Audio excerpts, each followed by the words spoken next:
In this video, I'll show you how you can turn on voice control on iPhone and explain how you can use it. Voice control allows you to control your phone with just your voice. It's useful if you're visually impaired or you just want to use your phone without touching the screen. To turn it on, go to Settings, then scroll down, click on Accessibility, which should be under General. Once you're here, you'll see Voice Control. If we scroll down a little bit more, it'll be under Physical and Motor. You can go ahead and click on it, and then we can click Set Up Voice Control. Once we've done that, we're going to get an introduction about voice control. Click Continue.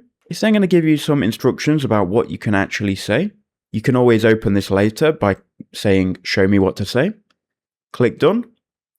Now voice control is turned on. You can see it in the top left-hand corner. Now let's use some commands. Go home. Swipe right. Open Reddit. Hey Siri, what can I say?